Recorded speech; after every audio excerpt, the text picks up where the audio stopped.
How's it going, man? Patrick James, and today I want to talk about open relationships. So basically, yesterday I got a question from a Victor who lives in Phoenix, Arizona, and he was asking me about tips that I have for him for developing an open relationship. So, a little backstory on Victor. He has a wife, and him and his wife have been together for so long that they're just now realizing that they really don't know what they're capable of sexually. Like they haven't really had the chance to explore their sexuality with other people because they've been together for so long. So they have an agreement where they basically are going to develop an open relationship where his wife can sleep with other men and he can sleep with other women.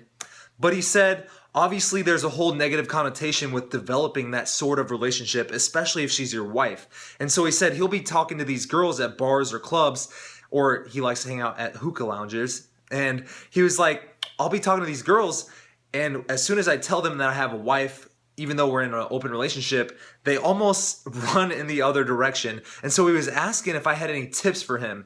And I told him straight up, look, Victor, there are no differences between normal seduction of anybody in any bar versus seducing a woman while you're also in a relationship who happens to be okay with you seducing other women. It's exactly the same, all right? So think about it like this, Victor.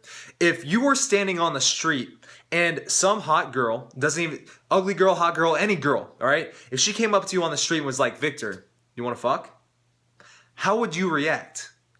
I mean, obviously, like, that sounds like a very cool thing. Like, most men dream about girls coming up to them on the street and going, hey, you want to fuck? Do whatever you want to me. Well, realistically, almost every dude who that happened to, unless you're just like Casanova, you wouldn't know how to react. You'd be like, what? Wait, really? Okay, seriously? You're joking, right? Like, that would be a normal reaction that you can expect from any guy. And probably that would be your reaction too. So you've got to consider the fact that when you tell a girl that you just met, by the way, I'm married, I'm in an open relationship, do you want to have sex? Do you want to make this happen? That's like 3 times the baggage of just a normal girl coming up to you on the street and saying, hey, do you want to fuck? Like, that's very overwhelming, one. And not to mention, two, like you said, there's a whole negative connotation that goes with developing an open relationship. And we'll talk about this in the third tip I give you, but that's going to be harder to accept. So here's 3 tips that I'm going to give you where it's going to basically set you on the right path and get you going in the right direction to attracting the women who are right for you that would also probably be okay with an open relationship. So here's the first tip. Right away, I would not tell them that you're in an open relationship. I would not tell them that you're married right off the bat. I would let that come later on down the road. So basically, here's the thing. Before I tell any girl anything that revealing about my life, because obviously, like you said, that's going to polarize a hell of a lot more girls than attract. So I would set a standard for myself. What do I want from any girl who I'm going to bring around my wife, all right? What qualifies a girl for me to bring her into my life? What qualifies a girl for me to be able to sleep with her and tell her about this whole open relationship thing? Like, I understand that you don't want to be that guy who keeps a relationship on the back burner, but understand that not a lot of people have open relationships like this, and it's not going to be taken very lightly from a lot of people. So I would set your standard, and I would qualify the girls. I would ask them questions to see if they're qualified to be talking to me, if they're qualified to meet my friends, if they're qualified to be brought into my life, into my circle. So, set a standard for yourself, and that is what attractive men do. Because when you meet a lot of girls, you'll find out that not a lot of girls are even qualified to be talking to you in the first place. So I'm not even going to waste my time with those girls who I know, A, wouldn't be okay with dating a man in an open relationship, or B, I don't even want to sleep with in the first place because they're kind of a shitty person, all right? So have some standards and qualify the girls on those standards, and you do that by having a normal conversation with them, connecting with them, and seeing if your personalities click, or just asking them like little questions like, for example, I hate cats. So one of the first questions I'm going to ask is, do you have cats? And that's a qualifying question, because if she has cats, I know I'm probably not going to be able to go to her house because I'm allergic to those things. And, to me, in my eyes, there's a huge difference between a cat person and a dog person, and I want to be on this side. So I'm just going to qualify girls away from me if they're cat people, and that's just my standard.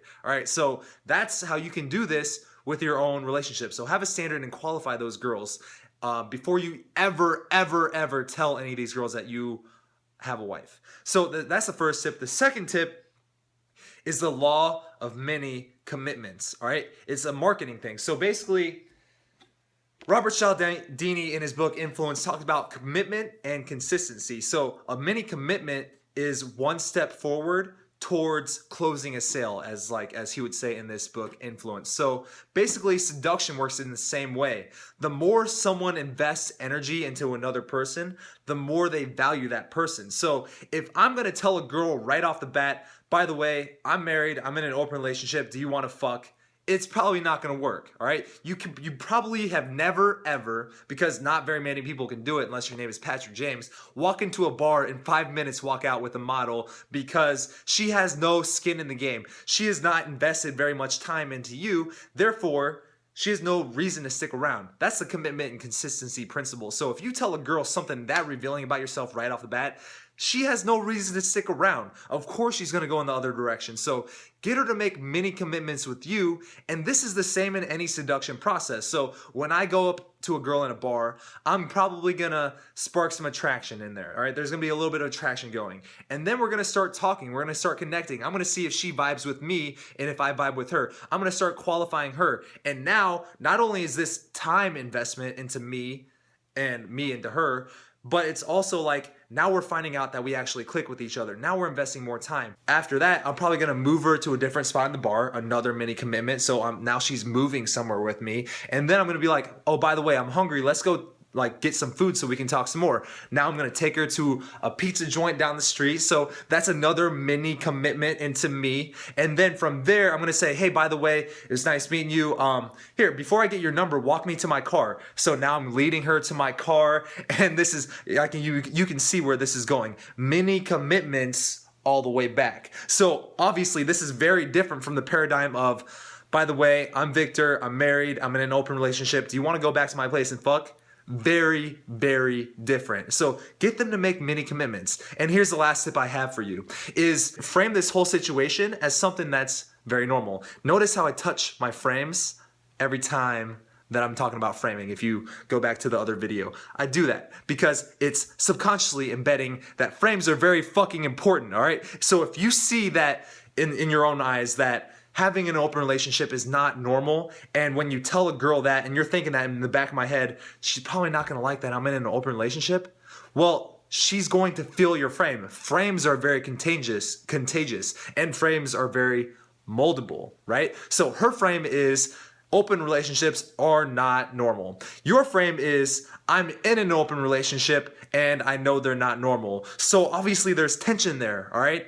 However, if you start seeing open relationships as something that's completely normal to you, like obviously I have the right to explore my sexuality with my wife should we choose to live that kind of lifestyle, and it's completely normal. There's nothing wrong with it. It's just two people choosing to live life because after all, we're just mammals, all right? So if you see it from that frame, then that is going to rub off. And here's the example I like to give with frames. If you took a guy who's never had sex and is very nervous about even talking about the subject of sex, and you take him, like pick him up and drop him into the Playboy Mansion, and what do you how do you think he's going to act after a few minutes? Do you think he's still going to be uncomfortable with sex if everybody around him is talking about sex all day?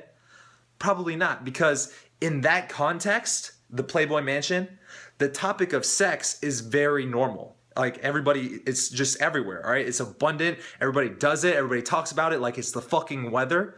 Well, if you can do that with your frame, if you can talk about open relationships like it's the fucking weather, then it's no big deal. If you bring a girl into that environment where it's completely normal, then she'll play into that, all right? And on the flip, if you bring her into an environment where everybody thinks it's kind of weird, then she's going to play into that too. So hopefully these 3 tips gave you a little bit more insight about how to go about building this open relationship and this lifestyle with you. Hope that helps, man. And if you're not already on the list and you like this kind of advice and your name is not Victor, or if your name is Victor and you also like this advice, get on the email list because I give this kind of advice every single day in the daily newsletter.